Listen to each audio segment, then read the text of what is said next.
Hello friends, welcome back. I am Jason, and here's some items that I used to carry, but now I don't.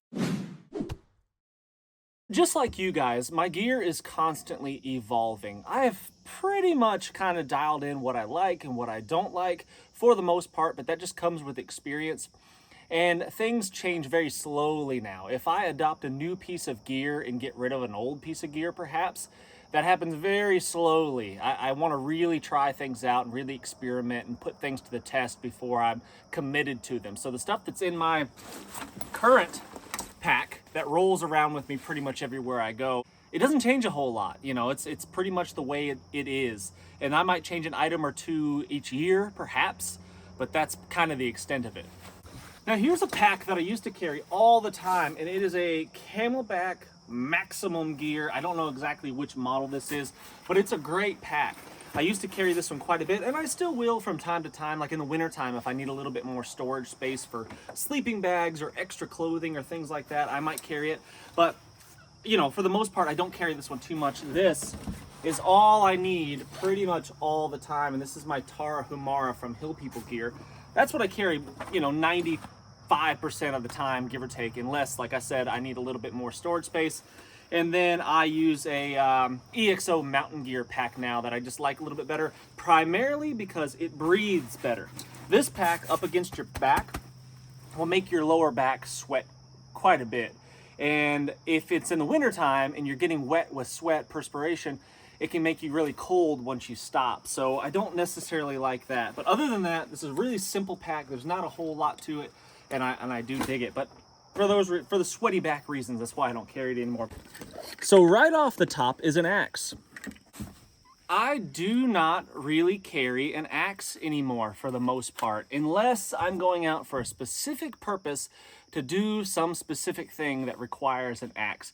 I'm not just gonna carry one for the sake of needing a chopping type tool. It's big, it's heavy, it's awkward, and it's just really, I have found in my area to not be that useful. I do not need an axe for firewood production. A saw is generally speaking more productive than this axe is. Is it as versatile as this axe? No, of course not. You can pound stuff into the ground with an axe. You can do some carving tasks with an axe. But again, I don't really need it because if I'm going to do any carving, I'm going to use the knife that's on my hip for the most part. Small carving tasks like making tent stakes, which we'll talk about here in a minute. Where I live, the ground is fairly soft and I don't need to pound anything into the ground. And like I said, if I'm going out to do a specific bushcrafty type thing, then maybe I'll bring an axe. If I know I need to be splitting some wood or something like that, or if I'm, you know, wanting to do a bow drill fire and I need to get to the inner part of some dry wood, then an axe would be really, really handy. But like I said, I've camped out a lot. I've spent a lot of nights outside, and I don't need an axe. I can push down dead standing trees and I can burn them in half. I don't need to be chopping things.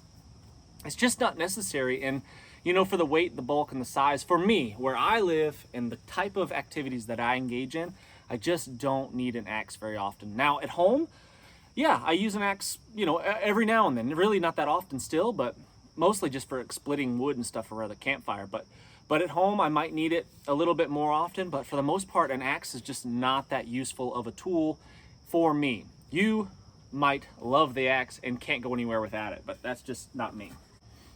All you purist bushcrafters out there are cringing at the thoughts of not having an axe. This is, if you're curious, this is an SA Wetterlings. And I'll try to put links to this stuff. Even though I don't carry it anymore necessarily, it doesn't mean that it's not good gear. This is an excellent, excellent hand-forged axe from Sweden. And it's really high quality, and I do recommend it if you want an axe. This is a good one, an SA Wetterlings. So this is a appendix holster, a tier 1 appendix holster, which is excellent for my G43. I used to carry a G19 all the time.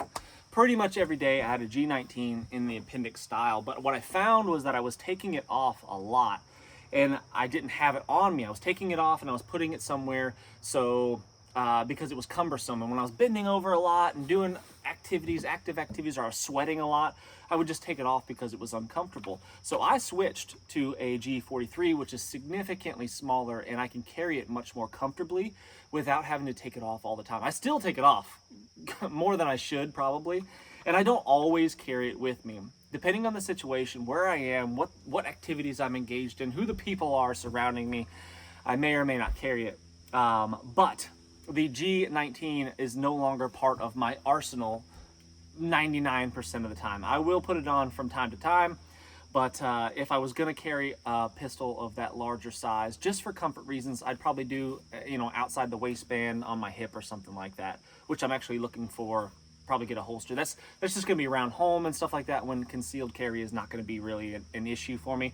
When I'm at home, I don't care who sees it. So, but I have switched over to this one. Being careful. Trying to be careful not to fall down this hole right here. So that step right there is a doozy. Don't go down that one.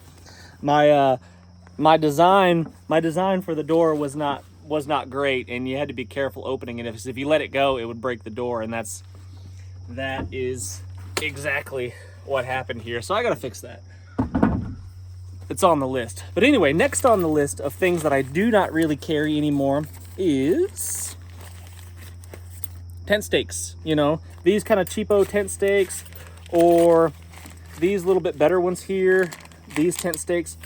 I've just found it to not be that necessary to carry tent stakes with me. Yes, I know that, they don't weigh much. They don't take up a lot of space. I get that. But I have had them poke a hole in my pack before when I didn't, place them securely as I should. And for the most part, where I live, the ground is not that hard. I can take any stick that's not completely rotten, pretty much, and push it into the ground with just my hand, not having to pound it or anything like that. And there's no shortage of sticks where I live. I could just pick up literally any stick kind of near me, and I have tent stakes ready to go. And for the most part, if you want me to lose something, hand me a tent stake and I will lose it. It's almost guaranteed. If I head out into the woods with 4 tent stakes, I might come back with 1. And I don't know what that's all about, but that's just the way it is. So I just really don't carry them anymore. If I was to live someplace where the ground was really hard, or I needed something a little bit more rigid and firm, and, I don't know, if I was camping out in a field or something like that and I knew the ground was going to be harder, then I might bring some. But that, again, I just don't carry them. Here's a good one. This is a Garmin inReach Mini, a fantastic navigational beacon device. There's absolutely nothing wrong with this Garmin inReach Mini, and I will carry this from time to time if I'm going on longer expedition type trips, big adventures, and I know that I'm going to be in really remote areas. I might bring this along with me, but it does require an active subscription in order for this thing to work. And you have to renew it. I forget what it is. Let's call it 10, 15 bucks a month or something like that.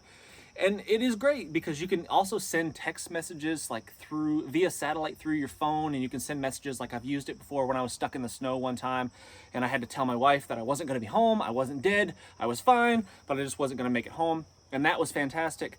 So there's absolutely nothing wrong with this, but I found that it's just not necessary almost all of the time, because what this will do, my phone does as well. For the GPS function, the Gaia, Gaia app that I use on my phone, I use that all the time. I use that way more than I use this, and I found it just be easier to use and just as effective, just as reliable for the most part. The SOS function, my phone actually has an SOS function on it as well. So it's great to have a backup, and I do trust the SOS function on this a little bit more than I do on my phone. But again, I just don't find it absolutely necessary to carry all the time. Great piece of kit, and I still use it from time to time, just not very often. Next week, I'm actually doing a big river trip. We're attempting, hear me out here. Before you call me crazy, just hear me out. My buddy said, I want to go to the beach. And I said, what would be cool is to go to the beach via the river. Hey, I wonder where this little creek goes. Where does this creek end up? I mean, all rivers end up in the ocean eventually. Where does this little creek go? We're gonna find out.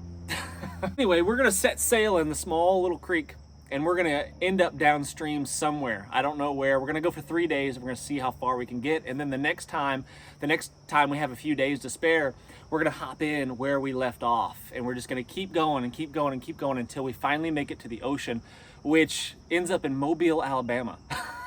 It's gonna be a long. I'll take you guys along for the ride, of course. It's gonna be kind of years in the making. It's gonna take a long time. It's really, really far. It's a long ways just in a straight line, probably 700-800 miles to the ocean, but it's really far via small little creeks.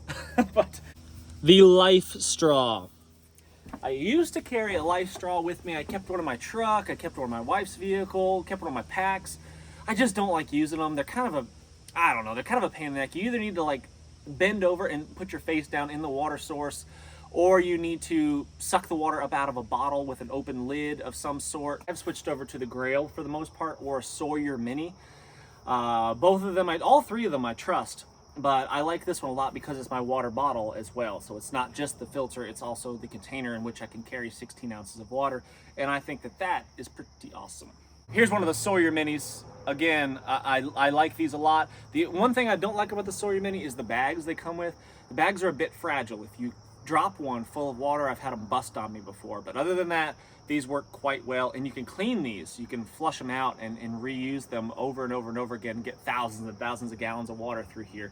So I like the Sawyer Mini. The SOL Escape Bivvy. This is one that I do carry with me. I do not have one of the ones that I'm talking about. The SOL Bivvy, the one that does not breathe, the non-breathable emergency bivvy bag, basically is like sleeping in a trash bag. So you can imagine kind of what that's like. It's stuffy, it's moist in there, and when I've slept in them several times, and when I wake up in the morning, I am covered in what I would describe as body dew. You're just moist from head to toe because there's no way for the moisture to escape out of that bivvy bag. This one, however, is excellent. These are breathable. The SOL Escape Bivvy breathable ones are really nice. They're lightweight. They're a little bit bigger than the trash bag style bivvy bags, but they're really, really lightweight. They don't take up much space, and they work quite well as far as insulating you from the wind, the rain, the cold, and they breathe, and you don't wake up sticky sweat with body dew on. Nobody wants that. Swiss Army knives, multi-tools, things of this nature. Now, I do always have something like this Leatherman right here close at hand. However, I do not currently carry it in my pocket every single day like I used to because they're just heavy, big, and cumbersome, and it's just uncomfortable to carry in my pocket. So I've kind of just gotten away from it. Like I said, they're always close by. I've either got one in my pack, or I've got one in my truck door. I've got one, in the barn. I've got tools readily available to get the job done if I should need a pair of pliers, or a file, or a saw, or things like that. I've got those things available, but I typically carry my Bear Forest knives on 3 EDC. This is what's on me 99% of the time. The only time I wouldn't wear it is if having a knife on your hip is not appropriate for the situation, depending on where you are. So that's really the only time I would take it off. But for the most part, it's always on my hip because it's easy to carry. It's lightweight. I don't even notice it's there, and it's a sturdy, really sturdy fixed blade knife that I can really crank on, and I can get some work done. I can beat on that thing, and I know it's not going to fail me. Unlike a knife like this. I used to carry a Swiss Army knife like this one in my pocket every single day. This is what I had on me. But it's not really made for hard use. And yes, I could be careful. I could be, more gentle with my tools, but I'm just not going to be. If that's how you like to live your life, then that's fine, but that's not me. I like to use and abuse my stuff. And the Swiss Army knife is just not really up to that task. It is so handy. I mean, don't get me wrong. It is handy having, the little saw and stuff, especially if you're doing like woodworking chores and stuff like that, and you need a little saw to finish. The skill saw doesn't cut all the way through, and you want to be careful with it, and you want to just finish that last little bit the blade didn't get to. This little saw is excellent for that. Little screwdrivers and scissors, super handy. Do not misunderstand me. Don't get me wrong. These are great tools. it's just not something that I want to have it nearby, but it's not something that I'm going to carry in my pocket every single day. This one is another one. This is a great Swiss Army knife right here. I like this one. Forgive me, I don't remember the models of these. I think this one's like a camper and this one's like a ranger or something like that. I don't know. But anyway, this is good, but if you beat on it, if you use and abuse your tools, you'll get something like this. See that? See that slack right there? That's from abusing this tool and using it in ways that it was not ever intended to be used. But I don't want those kind of limitations on my life. Okay? So I'm gonna carry a fixed blade, a small little fixed blade knife like my EDC instead of something like this. Keep it close by, keep the multi-tools handy, but I just don't want it in my pocket anymore. We talked about packs initially, and that is the pack that I used to carry with me. This is the pack that I always carry now, my Tarahumara, right there, my EDC pack. But it is limited on size, and occasionally you want to have a little bit more real estate to carry some bigger, bulkier items or be able to pick up something along the way. And that is where something like this comes in really, really handy. This is a bag that I helped design from P&W Bushcraft right here. Go to pnwbushcraft.com if you'd like to pick up one of these little cinch packs right there. It's a waxed canvasy material. It's really, really water resistant. Not waterproof, but very water resistant. And it's just super handy. You can fold it up and literally put it in your back pocket, and you've got a backpack that's ready to rock. So for that reason, that is exactly why I wanted it. I wanted a spontaneous, ready to go, small, lightweight, simple little pack, and that's exactly what that cinch pack is there. And what I typically do with mine is I keep it in my Tarahumara here. It's in the bottom of my pack right there, and I use it as kind of my dry bag. This is what's carrying my spare clothes, my long johns that I would sleep in at night if I was to get all wet. It's got a hat in there, a wool cap, and then top and bottom long johns and a spare pair of socks in there. And I keep it rolled up right there in the bottom of my pack. And even if it was to rain, that is not going to get wet because it's the waxed material. Hey, thanks so much for watching. I really do appreciate it. Leave in the comment section gear that you used to carry. You used to think this is it. It's the bee's knees. And now you don't carry it anymore. And tell me why. What it is and why you don't carry it. I really do appreciate you watching. Please hit the thumbs up. Subscribe if you haven't done so already. And man, I can't wait to see you on the next one.